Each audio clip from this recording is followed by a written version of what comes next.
My girlfriend and I have been together for about a year. Most everything is great except one thing.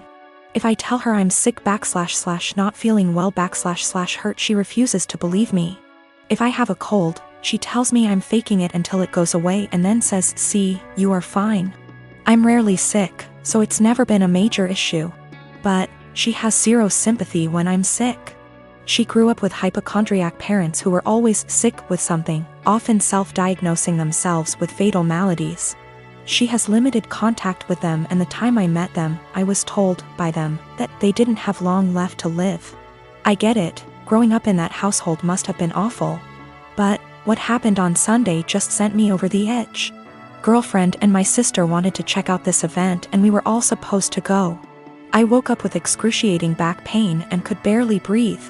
Girlfriend got so mad at me for ruining this that she wouldn't speak to me. As she was about to leave, I asked her not to leave because I thought something was wrong. She said no and left. I threw up in my bed and eventually called my parents. I was too embarrassed to call 911. And my mother and brother hauled me to the hospital.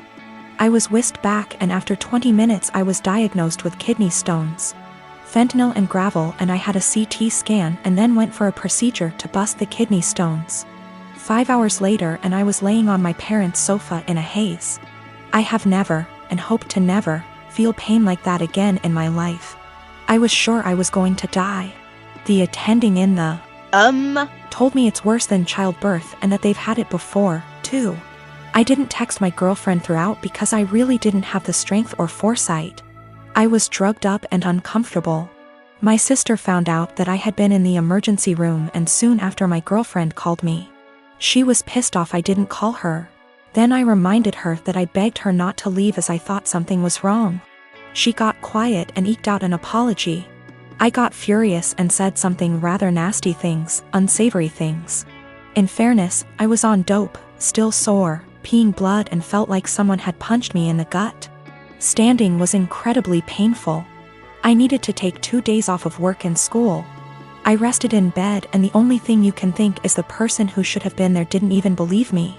She's texted me this week a formal apology and wants one in return for saying nasty things to her. I've been avoiding her texts / calls. I felt like shit this week and picked something up in the So I laid low, took a few days off work and relaxed. She wants to meet tonight and talk about everything, but I'm still so mad I don't know if I should hold off seeing her. Is this as big a transgression as I feel like it is? Am I blowing this out of proportion because I felt so shitty? I just am so annoyed and angry. Girlfriend didn't believe me something was wrong and I wound up in the with kidney stones and needed a procedure. She was mad that I didn't call her, I was too doped up, and then when I blew up at her she felt bad. I'm still mad at her. I have a friend from high school who has a teenage daughter that recently started having fainting spells.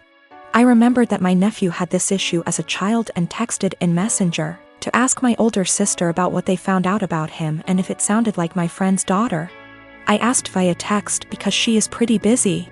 She answered that he still has it and it's a condition he has with anxiety and it overwhelms his heart sometimes.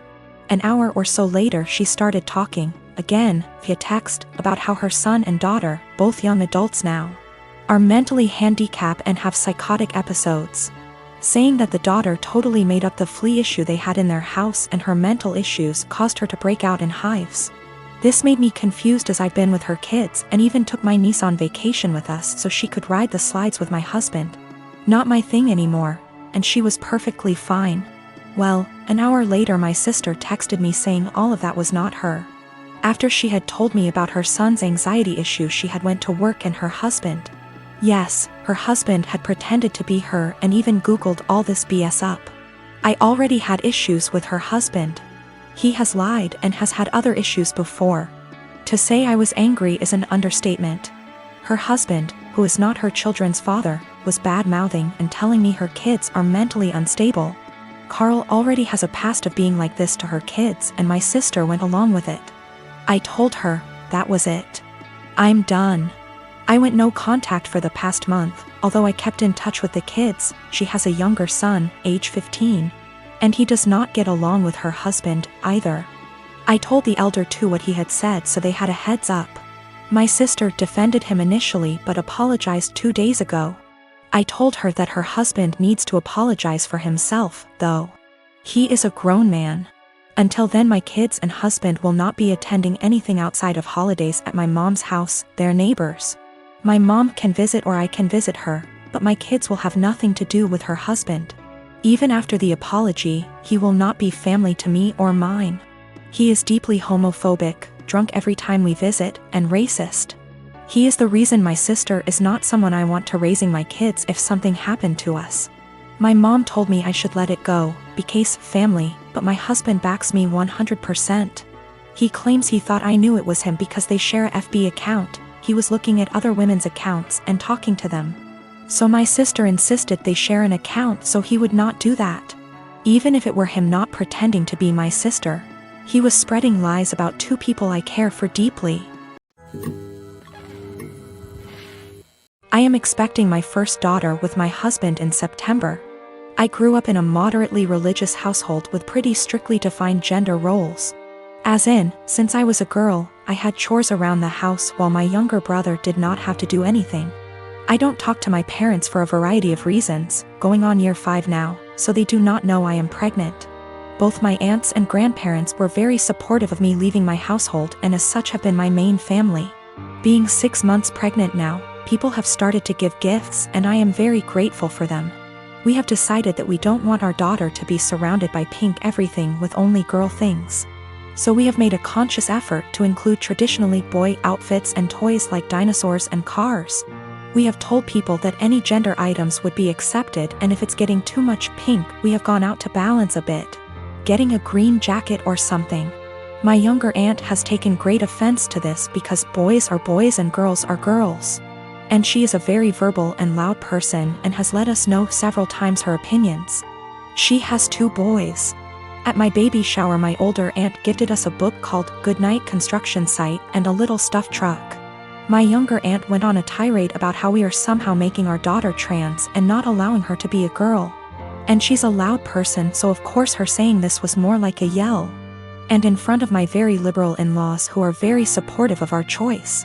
Pregnancy hormones took over and I grabbed the toy, gave it to my younger aunt and asked her what part of the penis was needed to operate this toy truck. She yelled that's not what she meant and left. The rest of the baby shower went fine but it was a bit awkward after.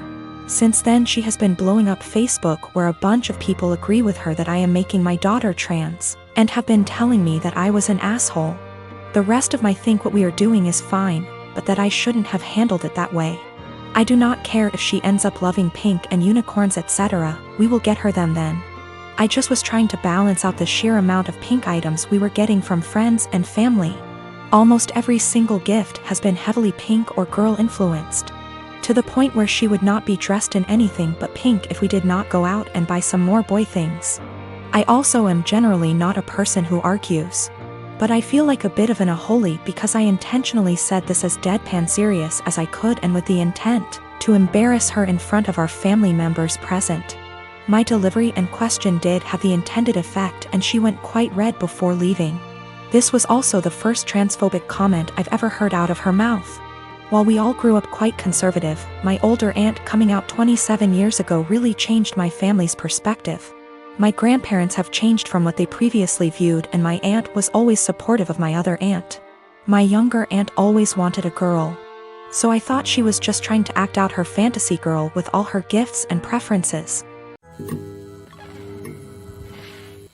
Boyfriend and I have been together for 6 years, work our day jobs together, and also run a side business together. He's my best friend, and despite managing to get past and through a lot together, he hasn't proposed. His family is starting to pressure us to get married, but he said he hasn't decided yet. He has said that he wants to get married and have a ton of kids, so what he means is, he hasn't decided if he wants to marry me. My ego is a little hurt.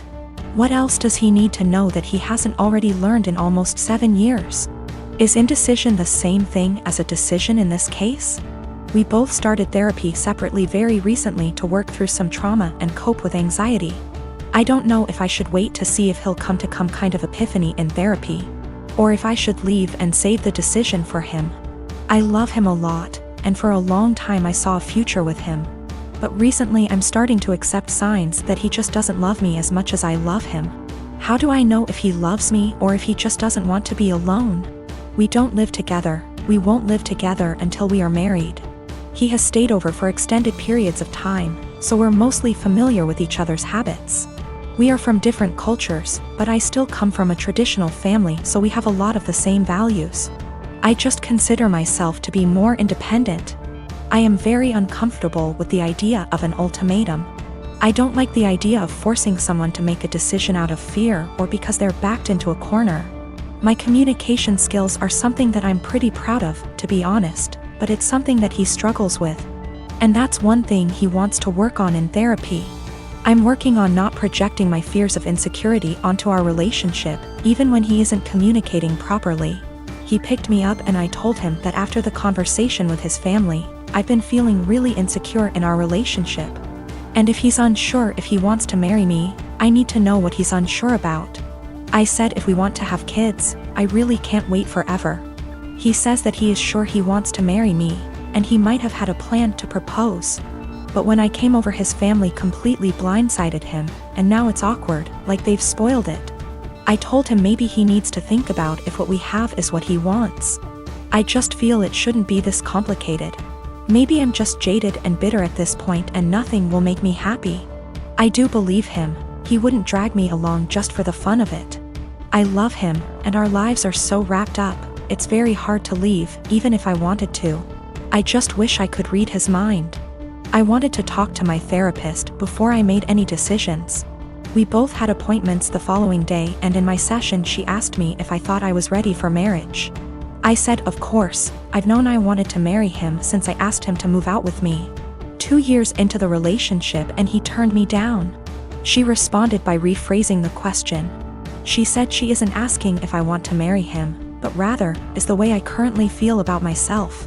The way I handle my problems and my anxiety, and the way my boyfriend and I communicate. Is the way I feel in my relationship the way I want the rest of my life with this man to be? No way came out of my mouth way before I even processed it. Stressed was in my brain in big, bold, yellow letters. Right now I need to continue to work on my issues in therapy and learn what the best version of myself is like before I'm ready to commit to whatever future version of our lives together looks like. I've only been going for 2 months so far, and I've already seen a huge improvement in my ability to handle stress and my self-worth.